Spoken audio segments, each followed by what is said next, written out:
வணக்கம் மக்களே. இன்றைக்கி நம்ம சிங்கப்பூர்லேயே ரொம்ப பழமையான ஹிந்து டெம்பிள் பற்றி தான் பார்க்க போகிறோம். இது வந்து ஒரு மாரியம்மன் டெம்பிள். இது வந்து 18ஆம் நூற்றாண்டில் கிழக்கிந்திய கம்பெனி அது கூட வந்த நாராயணம் பிள்ளை அப்படிங்கிறவரோட மெனக்கடலால் இந்த கோயில் கட்டப்பட்டதாக சொல்கிறாங்க. இந்த கோயிலோட தனி சிறப்புகள் அப்புறம் வழிபாட்டு முறை எல்லாத்தையுமே நம்ம பார்க்க போகிறோம். அதுக்கு முன்னாடி நம்ம சேனலை சப்ஸ்கிரைப் பண்ணுங்கள். நம்ம சேனல் அருள் பார்த்தா டைரிஸ். நான் சோழ தேசத்திலிருந்து உங்கள் பட்டுக்கோட்டை பார்த்தா. நீங்கள் இந்த கோயிலுக்கு வர்றதுக்காக சைனா டவுன் எம்ஆர்டி எடுக்கலாம். மோஸ்ட்லி வந்து இங்கே வந்து எம்ஆர்டி தான் ஃபாலோ பண்ணுவாங்க. சைனா டவுன் எம்ஆர்டி எடுத்திங்கன்னா எக்ஸிட் ஏல வந்தீங்கன்னா கோயிலுக்கு ரொம்ப பக்கத்துலேயே வந்துடலாம்.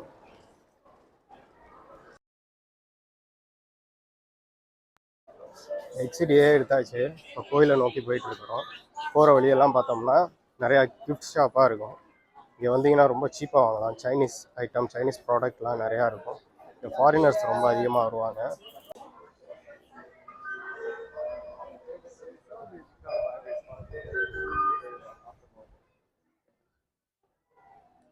சைனா டவுன் எம்ஆர்டியிலேருந்து ஒரு 300 மீட்டர் தான் கோயில் இருக்கும். கோயிலுக்கு முன்னாடியே பார்த்தோம்னா கோவிலோட மல்டிபர்பஸ் ஹால் வந்துடும். நாங்கள் அந்த மல்டிபர்பஸ் ஹாலு இதில் வந்து மேரேஜ் நடக்கும், ஆடிட்டோரியம் மாதிரி யூஸ் பண்ணுவாங்க.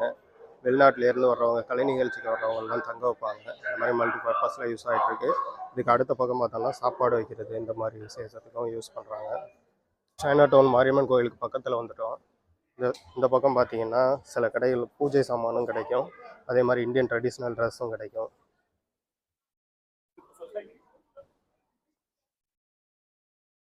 சைனா டவுன் எப்போவுமே ரஷ்ஷிங்காக தான் இருக்கும். நீங்கள் பார்க்கும்போதே தெரியும், நல்ல இடப்பழக்கம் உள்ள நல்ல பெரிய கோவில் தான் இந்த சைனா டவுன் மாரியம்மன் கோவில். இந்த கோவில் வந்து அந்த சைனா டவுனுங்கிற அந்த சிட்டிக்கு நடுவில் அமைஞ்சிருக்கிறதுனால 4 பக்கமும் ரோடுகளாக இருக்கும். அதிகப்படியான ஃபாரினர்ஸு சைனா டவுனுக்கு வர்றவங்க கூட இந்த கோயிலுக்குள்ளே வந்து பார்த்துட்டு தான் போவாங்க. பழமையான கோயில் அப்படிங்கிறதுனால இந்த கோபுரம், இந்த கோபுரத்தோட கதவு எல்லாமே நல்ல ஒரு கம்பீரமாக இருக்கும்.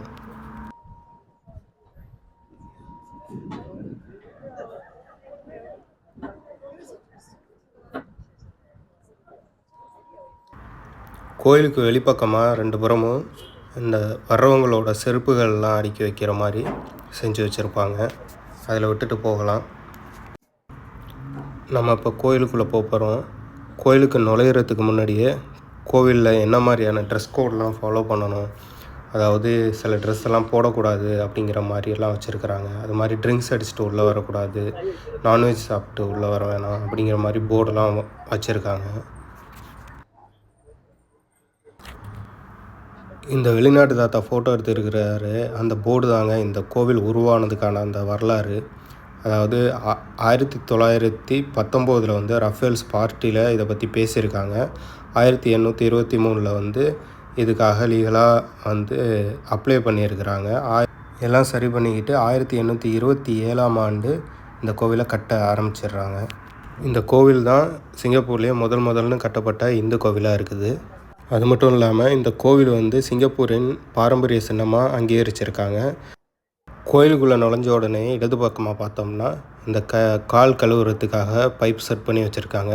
அதில் வந்ததும் நம்ம கால்லாம் கழுவிட்டு சுத்தபத்தமாக உள்ளே போகிற மாதிரி செஞ்சு வச்சுருக்காங்க. நம்ம உள்ளே வரும்போது பார்த்தோம், ட்ரெஸ் கோடெலாம் இந்த மாதிரி தான் இருக்கணும் அப்படின்னு சொல்லிட்டு போட்டிருந்தாங்க. அதனால் உள்ளே வந்த உடனே பார்த்தோம்னா இந்த மாதிரி யாராவது ட்ரௌசரு, ஸ்கிட்டு இதெல்லாம் போட்டுக்கிட்டு வந்துடுவாங்கள்ல, அதுக்காக வேண்டி இந்த ட்ரெஸ் கோடு வச்சுருக்காங்க. இதை நம்ம எடுத்து பயன்படுத்திக்கலாம்.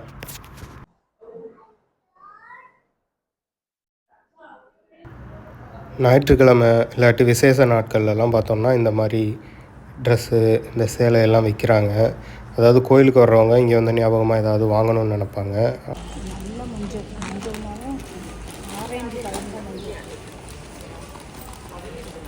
உள்ளே வந்த உடனே வலதுபுறமாக பார்த்தோம்னா அபிஷேகம், அர்ச்சனை சீட்டு வாங்குறதுக்கு ஒரு கவுண்டர் வச்சுருக்கிறாங்க.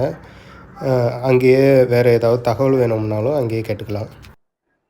உள்ளே நுழைஞ்ச உடனே நேரடியாக மூலவரான மாரியம்மன் இருக்குது. அதை வணங்கி கும்பிட்டுட்டு மற்ற சாமிகளை நம்ம பார்க்கலாம். இங்கே வந்தீங்கன்னா மனசுக்கு நிம்மதியாகவும் இருக்கும். அதே நேரத்தில் இந்த சிங்கப்பூரில் குடும்பங்களாக உள்ள கம்யூனிட்டி பீப்புளையும் பார்க்க முடியும். நிறைய பேர் குடும்பமாக அதிகமாக வந்திருப்பாங்க, அவங்களெல்லாம் பார்க்க முடியும். இந்த கோவில் பழமையான கோவிலுங்கிறதுனால பழைய முறைப்படி ஆகம முறைப்படி கட்டியிருப்பாங்க. இந்த கோவில் கருவறைக்கும் முன்னாடி உள்ள மண்டபத்தோட மேற்கூரையில் இந்த மாதிரி நம்ம ஊரில் உள்ள சாமிகளோட, அதாவது அம்மனோட அவதாரங்கள்லாம் வச்சுருப்பாங்க. மீனாட்சி, காமாட்சி அந்த மாதிரி உள்ளதெல்லாம் வரைஞ்சி வச்சுருப்பாங்க. கோவிலில் இப்போ உச்சிக்கால பூஜை நடக்க போது, அதுக்காக முதல்ல விநாயகரை பூஜை பண்ணிவிட்டு, அதுக்கப்புறம் ஒவ்வொரு தெய்வங்களாக பூஜை பண்ணிவிட்டு, கடைசியாக அம்மனுக்கு பூஜை செய்வாங்க.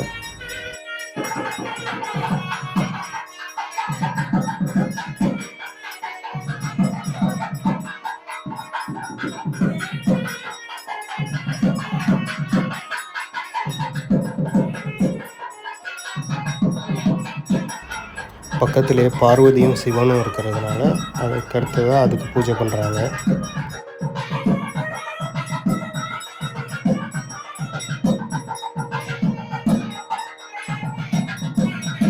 அதுக்கடுத்ததாக வள்ளி தெய்வ யானையோட முருகருக்கு தனி சன்னதி இருக்குது. அங்கே முருகருக்கு வழிபாடு செய்கிறாங்க.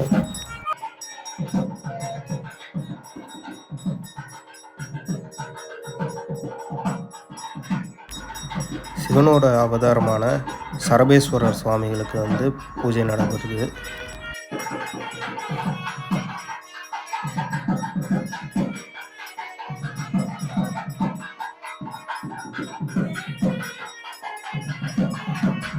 அடுத்து ராமருக்கு ஒரு தனி சன்னதி எழுப்பியிருக்காங்க. அதில் லக்ஷ்மணரும் சீதாமாவும் கூட இருக்காங்க. ராமர் கோவிலுக்கு வெளிப்புறத்தில் ஆஞ்சநேயர் இருக்கார்.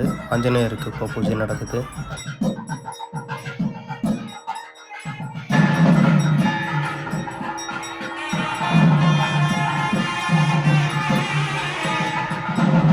இப்போ இந்த கோவிலின் மூலவரான மகாமாரியம்மனுக்கு பூஜை நடைபெற போகிறது.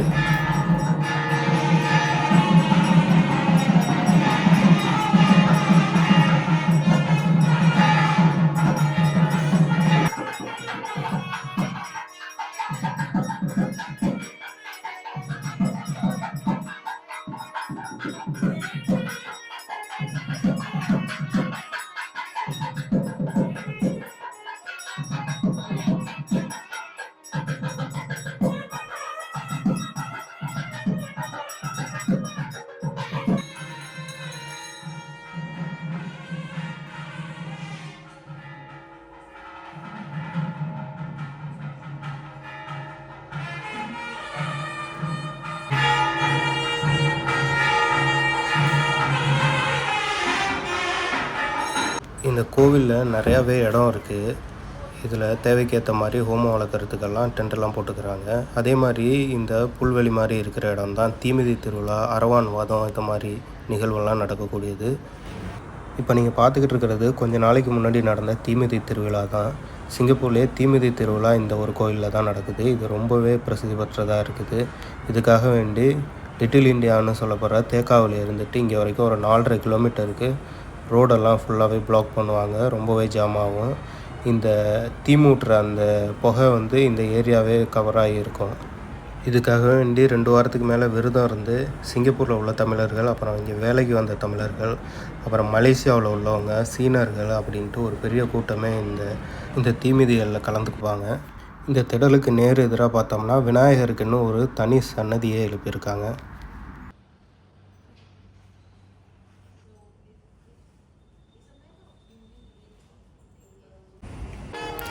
ஒரு குடும்பம் பெரியாச்சி அம்மனுக்கு வேண்டிக்கிட்டு வெகு சிறப்பாக படையல் போட்டு கும்பிட்றாங்க.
பெரியாச்சி அம்மனுக்கு பக்கத்துலேயே துர்க்கை அம்மன் இருக்குது.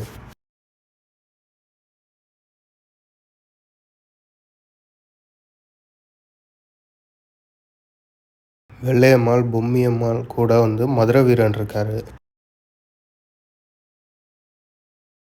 அதுக்கு பக்கத்துலேயே காளியம்மன் இருக்காங்க.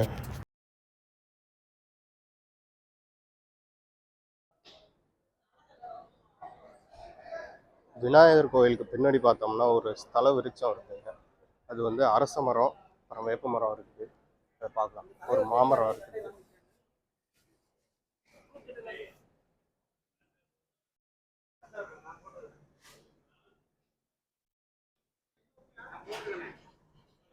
நிறைய பேர் வந்து குழந்தைங்கள்லாம் வேண்டி தொட்டில்லாம் கட்டியிருக்கிறாங்க. அப்படியே நம்ம ஊரில் உள்ள அதே கலாச்சாரம் இங்கேயும் இருக்குது.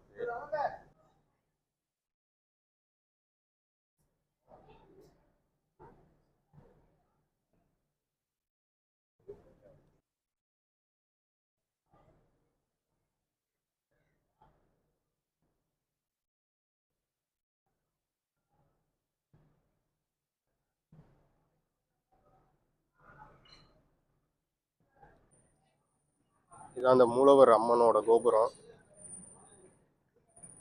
சிங்கப்பூர் மகாமாரியம்மன் அப்படின்னு சொல்லுவாங்க. பக்கத்தில் இருக்கிறது பார்த்தீங்கன்னா ராமர் கோயிலோட கோபுரம்.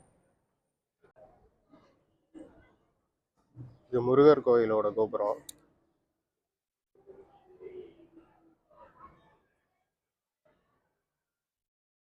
இந்த கோவிலோட இன்னொரு தனி சிறப்பு என்னன்னு பார்த்தீங்கன்னா, அரவானுக்கு இன்னும் ஒரு கோவில் கட்டியிருக்கிறாங்க.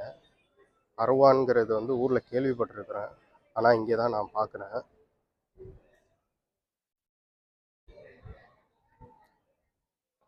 ஒரு பெரிய அரவானோட தலை மட்டும் இருக்குது. ஏன் அரவானோட தலை மட்டும் வச்சுருக்காங்க அப்படின்னு கேட்டபோது இங்கே அதுக்கான காரணங்களை அவங்க சொன்னாங்க. மகாபாரத போகிறப்போ 36 அம்சங்களும் கூடிய ஒரு இளைஞரை வந்து பலி கொடுத்தா தான் அந்த போரில் வந்து பாண்டவர்கள் வெற்றி பெற முடியும் அப்படிங்கிற மாதிரி இருந்திருக்குது. அந்த நேரத்தில் 36 அம்சங்கள் கொண்ட அழகான ஒரு வாலிபராக இவர் இருந்திருக்காரு. இவரே தானே முன் வந்து என்னோட தலையை வெட்டிக்கிங்க, ஆனால் வந்து எனக்கு ஒரு வரம் கொடுங்க, என்னோட தலை வந்து போர் முடிகிற வரைக்குமே வந்து அந்த போர் இடத்துல வந்து வச்சிருக்கிறனும், அந்த போர் ஃபுல்லாக வந்து நான் வந்து பார்க்கணும் அப்படிங்கிற மாதிரி. அதே மாதிரியே இவர் வந்து போர் முடிகிற வரைக்கும் அவரோட தலை உயிரோடு இருந்திருக்கு. போர் முடிஞ்ச உடனே இவர் வந்து இறந்து போயிருக்கிற மாதிரி சொல்கிறாங்க. இந்த கோவில் பார்த்தீங்கன்னா சைனா டவுன் அப்படிங்கிற இடத்துல அமைஞ்சிருக்கு. சைனா டவுனுங்கிறது நமக்கு இந்தியர்களுக்கு எப்படி தேக்கா இருக்குதோ அதே மாதிரி சைனீஸ்க்கு வந்து சைனா டவுன் இருக்குது. இந்த இடத்துல அந்த காலத்திலேயே வந்து வச்சுருக்கிறாங்க. அதனால் இது ஃபுல்லாக சுற்றி பார்த்தோம்னா ரொம்ப வந்து பெரிய பெரிய பில்டிங்லாம் இதை சுற்றியும் இருக்கும். அதுக்கு நடுவில் தான் இந்த கோவில் இருக்குது. திரௌபதி அம்மனுக்கு ஒரு ஆலயம் எழுப்பி அதுக்கு முன்னாடி ஒரு பெரிய கொடிமரமும் வச்சுருக்கிறாங்க. அது எல்லாத்தையும் இப்போ வந்து நம்ம பார்க்கலாம். அந்த திரௌபதி அம்மன் சன்னதிக்கு முன்னாடி தான் நம்ம இருக்கிறோம். இது வந்து திரௌபதி அம்மனுக்காக வைக்கப்பட்ட அந்த கொடிமரம். அது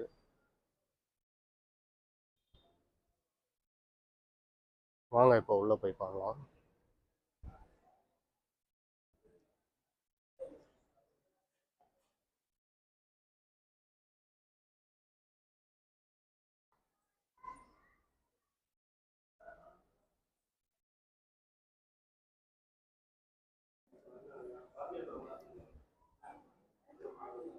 பார்த்தீங்கன்னா திரௌபதி அம்மனை தான் முதன்மையாக வச்சுருக்கிறாங்க. தனி சன்னதி வச்சுருக்காங்க. அதுக்கு பக்கத்துலேயே பார்த்தோன்னா மகாபாரதத்தில் வர்ற கதாபாத்திரங்களோட சிலைகள்லாம் வச்சுருக்குறாங்க. அதில் கண்ணன், தர்மர், அர்ஜுனன் இவங்க எல்லாரோட சிலையும் இதில் வச்சுருக்காங்க. சாமி கும்பிட்டு வெளில வரும்போது பார்த்தா க்யூட்டாக அழகாக ஒரு பாப்பா சாமி கும்பிட வந்திருந்தாங்க.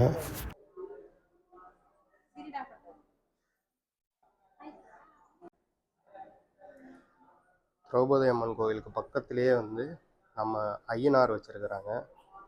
புஷ்பகலா, பூர்ணாம்பிகா அப்படிங்கிற அவங்க மனைவிகளோட இங்கே இருக்கிறாரு. நான் வேறு எந்த கோயில்லையும் ஐயனார் பார்க்கல, இங்கே தான் பார்க்குறேன்.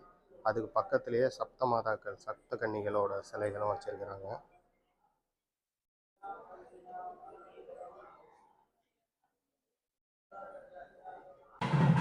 இந்த கோவிலில் எப்போ வந்தாலும் அன்னதானம் இருக்கும். உங்களுக்கு இந்த வீடியோ பிடிச்சிருக்கும், பயனுள்ளதாக இருக்கும்னு நம்புகிறோம். நம்மளோட இந்த சேனலை நீங்கள் சப்ஸ்கிரைப் பண்ணிக்கோங்க. உங்களோட ஆதரவால் தான் அடுத்தடுத்து இதை போடுற நல்ல வீடியோக்களோடு உங்களை சந்திப்போம்.